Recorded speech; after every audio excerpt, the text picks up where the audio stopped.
I usually like to set it off by asking how you're doing, but I want the real answer, not the short answer.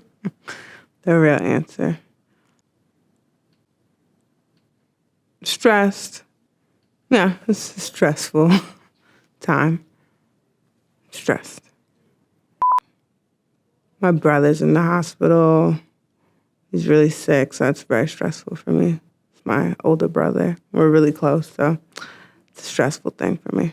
Just the usual. I'm usually like pretty even tone person, like pretty calm and like positive. So this is like trying to navigate between, I guess, a sadness and a worry, but still being optimistic. It's like a weird place I've never been before. So yeah, stressing me out. I'm like a big believer in manifesting, and it's like the one thing I'm like, it's testing like my belief system in a sense. It's very interesting in that way, like, because I'm like, how do you have, it's like, how do I co-create or manifest with a sickness? Like I can't, like all I can do is just be positive. Then you see someone that can barely talk and has tubes in their mouth and they're sedated. It's hard to stay positive when that reality is like so strikingly different than what you want. Yo, I don't want to get too deep, but I'll get a little deep. I feel like in life, if you don't answer your call, life will like tap you like, hey, let's get on track. And you're like, oh, okay. I'm gonna go over here though. Over here looks fun. Life will be like, hey, I told you. And then the tap will get louder and louder. Then you'll get a smack. Then if you don't listen, the smack gets louder. And then sometimes you gotta get fucking body slammed. Like my body slam happened when I was like 23. I graduated from school. I was traveling through Europe. I was like, yo, I just got my degree. I went and studied abroad in Spain. I was wilding. And it's just like life sat me down. I was like, you better get your shit. And I got my shit. And I moved to LA and I was like, all right, let's figure out what you want to do. Like, you don't got time. Like, life is short. I style celebrities. It's fun. It's like something I'm really passionate about. But at the same time, it's like, learns how to co-create in it, like, and to stay calm within the craziness that comes with this industry. I look at my career sometimes, I'm like really proud of myself, but then I see like how much further I want to go. And that's like what keeps me motivated. But yeah, I love what I do. I think it was like always in me. Like my grandmother was like super fly and like super beautiful.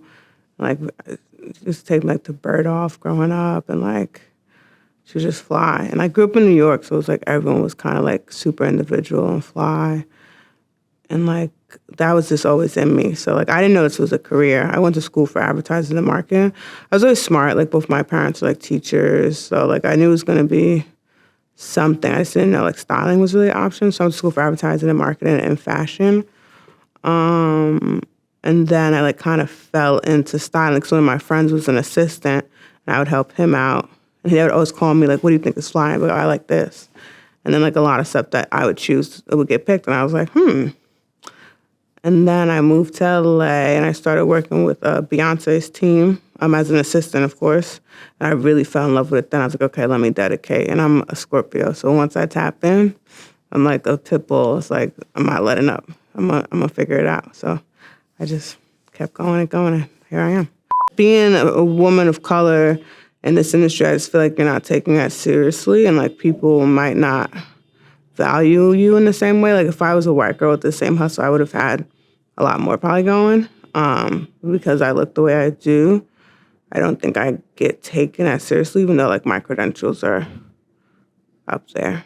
But, you just gotta push through it and just keep working hard. I can't complain. I just gotta keep going. So there's always gonna be something. Like for someone else, it's gonna be something else. It's always something. I think everything is perspective. Everything's how you look at things. Like I'm never gonna look like things that people might think for me as a weakness. I'm gonna like use it as my strength in a sense. I think that is like, that's what power is.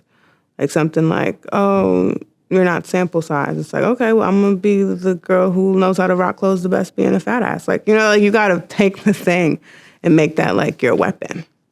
The things with people, it's not about what you got on. It's about how you move. It's like how confident you are. It's about how you step out, how you talk, so if that person's not at that frequency of like feeling good about themselves, it's gonna show.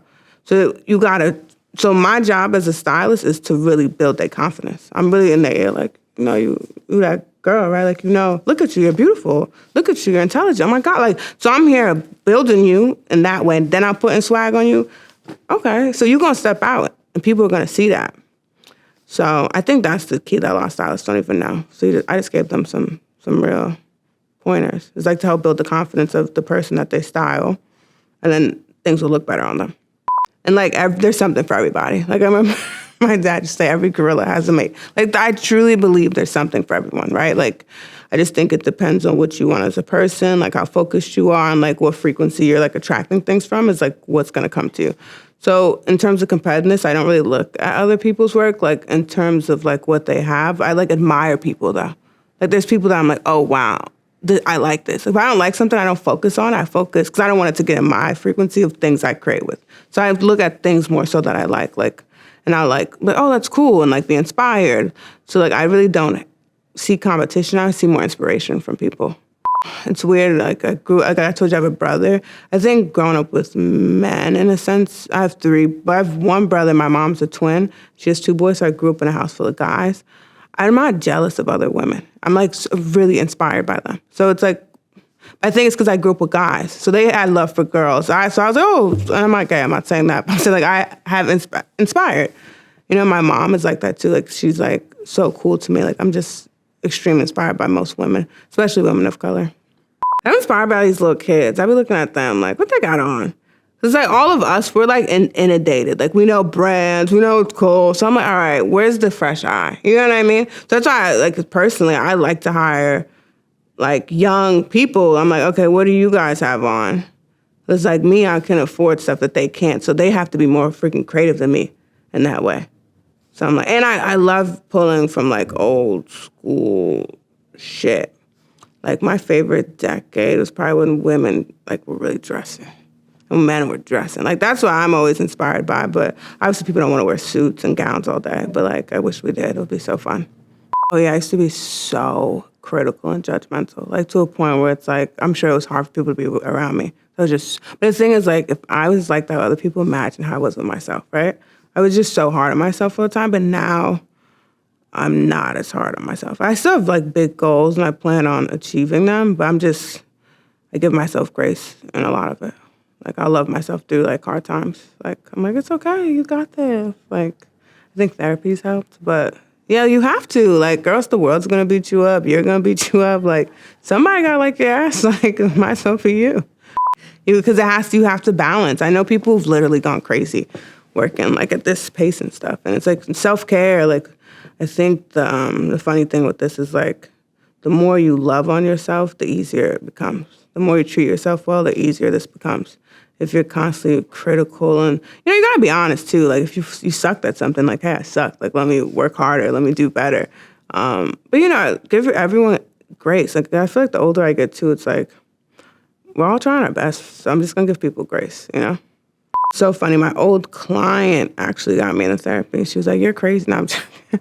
No, she was telling me about her therapist, and I, like, saw, like, how it helped her. And I was like, you know what? This is the kind of help I could use too. But even before therapy, I like tried ayahuasca. Like I'm a fucking, I've done shrooms with a shaman. Like I'm crazy.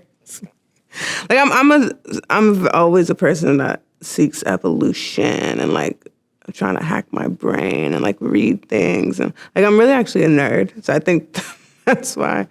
Yeah, but therapy was a great outlet. But I think like hiking, like there's so many outlets. I think you need to like constantly be just trying new shit and like evolving and pushing through and being inspirational to others and finding inspiration and like finding small things that make you happy and not always chasing the big wave, like and having silence and being still. Ooh, it's hard for me right now. It's usually my mom. But my mom, it's her son. So she's me and her. I'm trying to be strong for her. But he's going to be okay. You know what I mean? Like, this is a thing for guys. Like, my brother never went to the doctor. Young guy, only 36. Drank and ate horribly. I tried to tell him, like, hey. Not that I'm the perfect perfection of health or nothing. We all can get better. But, so I always tell him, like, you have to take care of yourself. Because I think this is like a wake-up call to him and anyone around, like, gotta take care of yourself. Like, he's so young. He's only 36. Like, and to, like, be so sick so young is, like, you know, and it was so preventable, too. That's why it's really sad. But he's going to be okay. He's going to be okay. I think because I'm a person that, like, I'm inspired by people, I think people gravitate towards me in that, because I'm always, like, bigging my homegirls up. I'm like, you're amazing, you're cool. Which I really think they are. Like, or else I wouldn't have them around me. But, yeah, they've been great. And I myself, like, I've been a great support to me.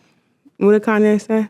I want to thank me for being me. Like, like a lot of times, it's never really, the eye is the eye. Either you're born with it or you can study, and it's going to take time. Like, there's certain people that just have, like, a certain thing to them, and they understand, like, there's, like, certain things that you see patterns, and it's just, like, I can't explain it. It's like something, like, I'll see a color, and I'll understand how it could go with something else, and I'm like, oh, if we layer it. Like, it's so natural, but then if I went to school, and, you know, fashion school, so then it, like, enhances that, and then you travel, and then it enhances that. Then you have more fashion friends, then it enhances it. So you just got to continually immerse yourself. But the thing that's been the roughest for me in this industry is getting used to these people. Yeah, the people. Just like the fakeness. I know everyone says LA is fake. There's some great native LA people I've met out here, and I love them. And just people I've met in general here. But, like, this industry shit, baby, I clock out and go home. Like, you ever been around someone and you don't know why you like being around them? And you're just like, damn, like, I love being around this person. I don't know why. Then you be around some people, you're like, oh, like, they don't even have to talk. You're just like, I cannot be around this motherfucker. Like, I don't know what it is about him. I just don't want to be around him. And it's like some people ooze good energy and some people don't. So it's like once you start to, like, really calibrate you, people will be drawn to you. Like, now I can pick clients. Like, I'm telling them, okay, this is who I want to work with. This is where I think I want to go. This is the energy. Like, I've worked with certain clients and the money was good, but I'm just like, this is not what I want to represent. This message they're putting out, this isn't really me, so I'm going to step away from this. But I feel like, thank God, you know, I've been able to, like, attract a lot of clients where I'm like, okay, I'm aligned with the messaging, because that's a huge thing for me, too. I got to be aligned with what you're pushing. If you're talking kill, I'm like, not my jam, but I'm sure that's someone else's jam, you know what I mean? Yeah, I got to be aligned with what's being pushed. My mom is in her 70s. My dad's in his 70s. And I feel like that generation, there's a lot of things they just wouldn't tell you.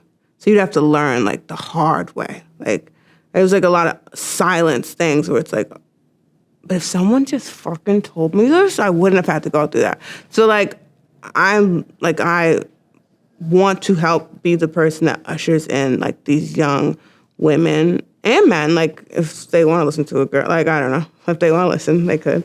But yeah, I want to help usher in, like, knowledge so that you don't have to go through the hard shit, like, so it's a lot easier. Because I really wish somebody did that for me. I had to go on my hero's quest, which made you stronger too, but I wish there was just, which I did have great mentors too, but there's, like, certain levels of knowledge that I think could have been, like, told to me. Even if I didn't listen at the time, maybe it would have stayed in the back of my head or something. I don't know. By knowing I'm not doing this alone. Like, that's the real. And by knowing that it can be taken away at any moment. And staying present. Like, I feel like if you live in the present with things, you realize that, like, you know, none of this is really ours. Not to get morbid again, but, like, I'm a Scorpio, so we live in that space of, but yeah, none of this is really ours. God, you know, or whatever someone believes in the universe, you know, you co-created with it, and that could be taken away. So I just stay in the presence of being in gratitude for it. I think that's the main thing. It's no ego, because I'm just so grateful. I'm just so happy to be here. Just really grateful.